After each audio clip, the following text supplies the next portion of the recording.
Hello, good evening. Welcome to the Team Super Dad. 28 days. I've got not enough fingers left now because we are on day 14. I could go 10, 4. It is the 28-day challenge. Hello, friends, family, and people around the world. Team Super Dad members, of course. If you don't know what Team Super Dad is, it is my community and program for equipping dads to create their best life ever. Here comes one of my inspirations. What have you been eating? Chocolate? Yeah. You're in the camera there. Tonight. Yeah, I got a secret. Tell me. Okay. Okay, I heard that. I heard that. Okay. So. Hi. So 28-day challenge. That's sparkling water. So day 14, it's tracking your expenses. 14, we can do. I'm learning sign language. Tracking your expenses. I have grown up as someone who hasn't really looked after their money very well. And, around me are some people that really do. Hold tight. Around me are some people that really do. And it occurs to me, the people that track their spending and their expenses think the rest of us are mad, right? They think like, how could you possibly live without tracking your expenses properly? And then the rest of us, we just figure, well, I know how much money's in my account. I think I'm all right. It's going to be fine. So that's what we're talking about tonight, is tracking your expenses. And I'm going to talk about some tools that I use. I'm going to talk about some, I guess, why I'm doing it and what I'm hoping to get out of it. But it's been interesting talking to some money people over the last few days in preparation for this. I can see there's a number of people on the various different live channels. If you're watching this, then please share it, comment. I can see whatever you comment on, I can see it. You can, if you go to streamyard.com/Facebook, then you can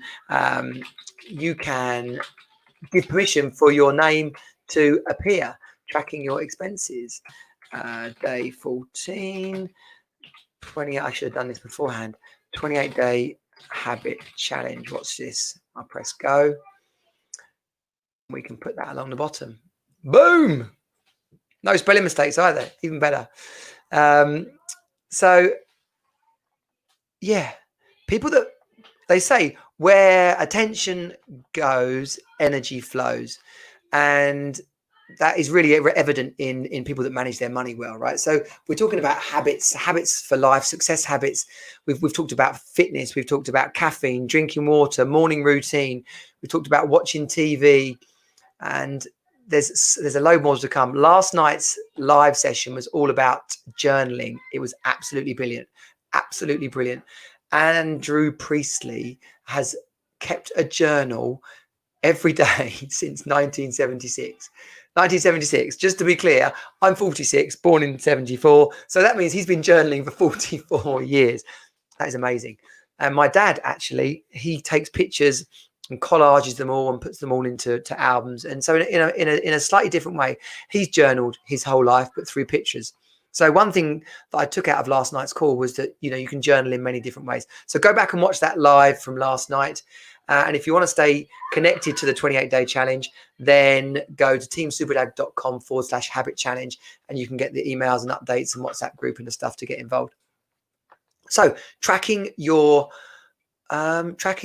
spending. Do you know what? Like in all of these habits, these are things that I've incorporating into my life. They're not things that I have got nailed. Like I'd love to say that I did, but if I did have all these things nailed, then I may well not be doing Team Super Dad. I may well be, sitting in my boat drinking cocktails. I don't know, right? I don't know. But part of this journey, part of what I'm up to is a learning process for myself, and to bring other dads along on that journey with me so that we can all be equipped, so that we can all make better decisions. As I always say, the family that have got £1 million house probably want another one, or probably want a bigger one, or probably want some, a holiday home. It's no different than the family, the dad that's got a £150,000 house and wants a bigger one with a garden in or whatever. It's all about making gains. And the knowledge that we can learn from each other, the experiences that we can share, is about how we make those gains. So putting yourself around other awesome people that have got experience that you haven't got, but also the people that are hungry for your knowledge. That's a powerful group to be in, and that's what Team Super Dad is all about. So tracking your expenses, I've used a tool called MoneyDashboard and a tool called Yolt, right?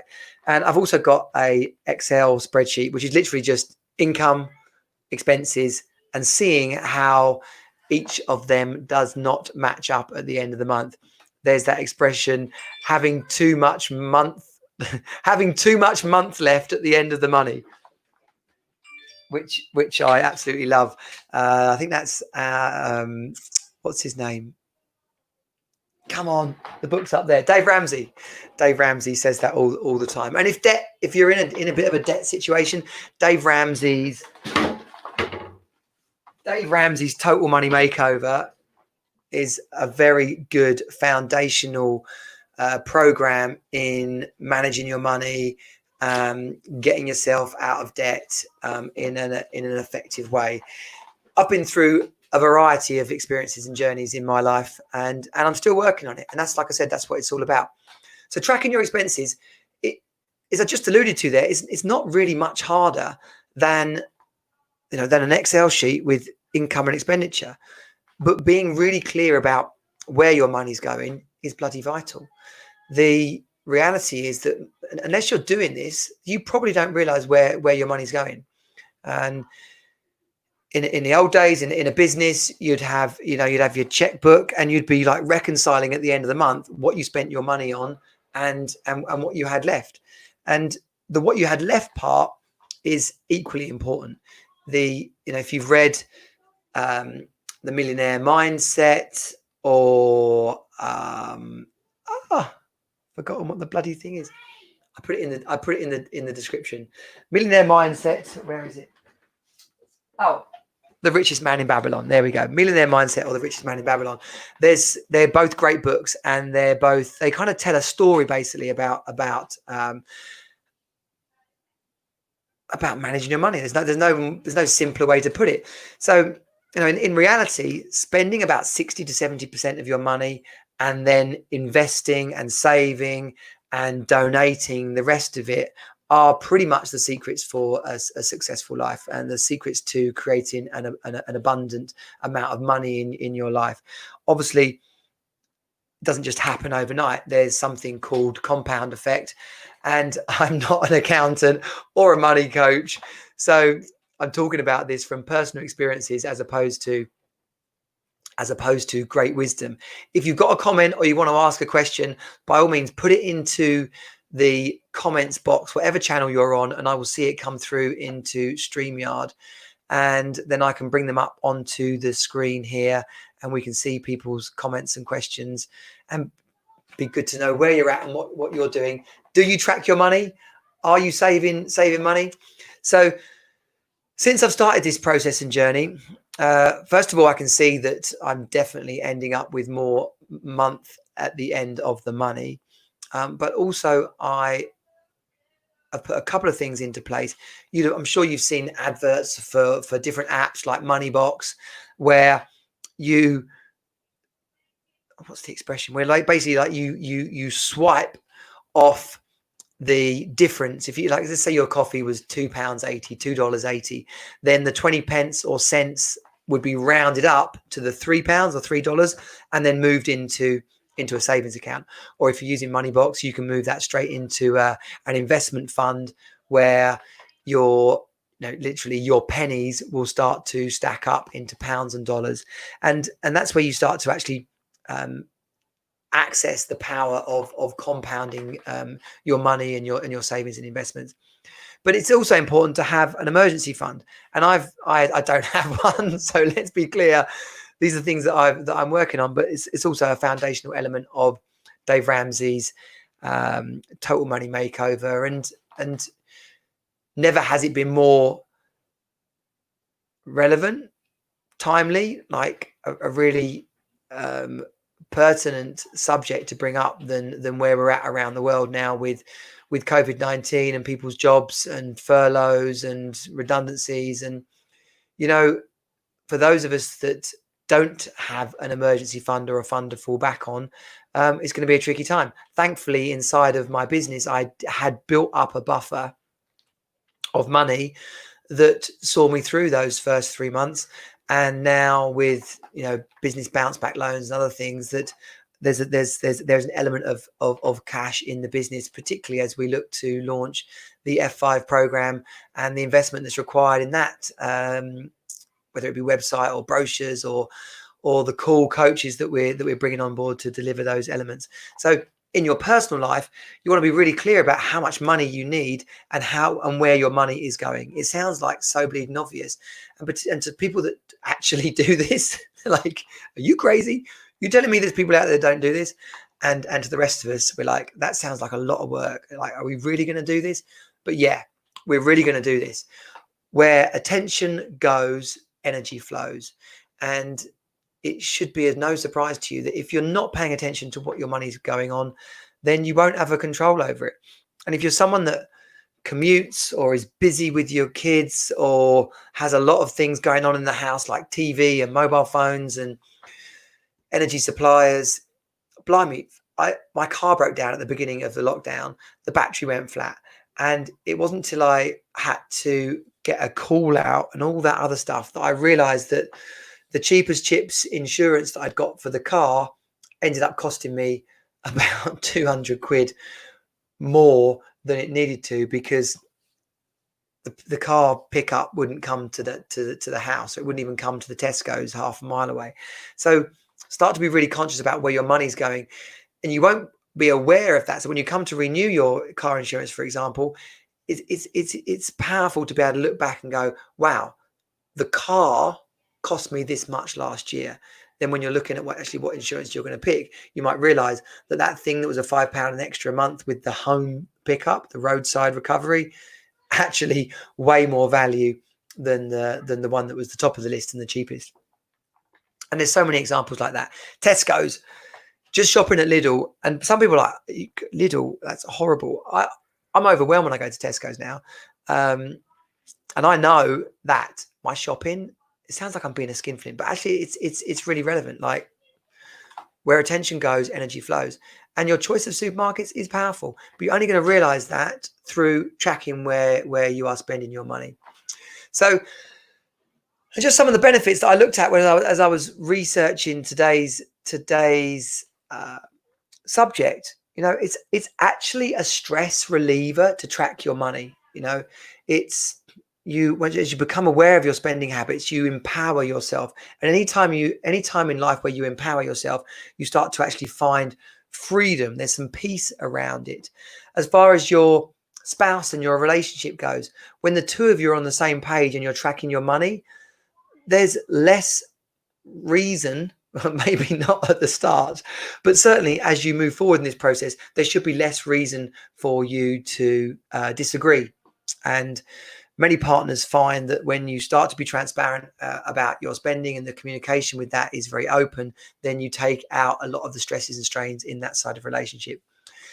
Spending less impulsively. I've learned during lockdown that I was going shopping about 4 or 5 times a week.